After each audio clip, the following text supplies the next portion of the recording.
ਪਾਕਿਸਤਾਨ 'ਚ ਪੰਜਾਬੀ ਕਾਨਫਰੰਸਾਂ ਦੇ ਸਭ ਤੋਂ ਵੱਡੇ ਨੈਟਵਰਕ ਪੰਜਾਬੀ ਨੈਸ਼ਨਲਿਸਟ ਫੋਰਮ ਵੱਲੋਂ ਜੀ ਆਇਆਂ ਨੂੰ। ਸਿਆਸਤ ਦੇ ਖੇਲ ਤੇ ਸ਼ਤਰੰਜ ਦੇ ਖੇਲ 'ਚ ਕੀ ਫਰਕ ਹੈ? ਸ਼ਤਰੰਜ ਦੀ ਤਰ੍ਹਾਂ ਸਿਆਸਤ ਦਾ ਖੇਲ ਵੀ ਇੱਕ ਖੇਲ ਹੈ।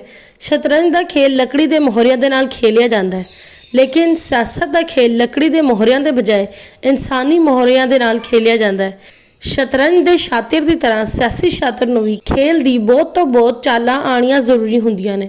ਸ਼ਤਰੰਜ ਦੇ ਸ਼ਾਤਿਰ ਦੀ ਤਰ੍ਹਾਂ ਸਿਆਸੀ ਸ਼ਾਤਰ ਵੀ ਖੇਲ ਜਿੱਤਣ ਦੇ ਲਈ ਮੋਹਰੇ ਮਾਰਦਾ ਵੀ ਹੈ ਤੇ ਮਰਵਾਉਂਦਾ ਵੀ ਹੈ। ਤਮਾਸ਼ਾਈ ਨੂੰ ਸ਼ਤਰੰਜ ਦੇ ਖੇਲ ਦੀ ਤਰ੍ਹਾਂ ਸਿਆਸਤ ਦੇ ਖੇਲ ਨੂੰ ਵੀ ਦਖਲ ਦਿੱਤੇ ਬਗੈਰ ਦੂਰ ਤੋਂ ਦੇਖਣਾ ਚਾਹੀਦਾ ਹੈ। ਸ਼ਤਰੰਜ ਦੇ ਸ਼ਾਤਿਰ ਲੱਕੜੀ ਦੇ ਮੋਹਰਿਆਂ ਤੋਂ ਖੇਲਣ ਦੀ ਵਜ੍ਹਾ ਤੋਂ ਸ਼ਤਰੰਜ ਦੇ ਖੇਲ 'ਚ ਤੇ ਤਮਾਸ਼ਾਈ ਨੂੰ ਤਮਾਸ਼ਬੀਨ ਦੇ ਤੌਰ ਤੇ ਵੇਖਦੇ ਨੇ, ਲੇਕਿਨ ਸਿਆਸੀ ਸ਼ਾਤਿਰ ਲੱਕੜੀ ਦੇ ਮੋਹਰੇ ਦੇ ਬਜਾਏ ਇਨਸਾਨੀ ਮੋਹਰਿਆਂ ਦੇ ਨਾਲ ਖੇਲਣ ਦੀ ਵਜ੍ਹਾ ਤੋਂ ਸਿਆਸਤ ਦੇ ਖੇਲ 'ਚ ਤਮਾਸ਼ਾਈ ਨੂੰ ਤਮਾਸ਼ਾ ਬਣਾ ਦਿੱਤਾ ਜਾਂਦਾ ਹੈ।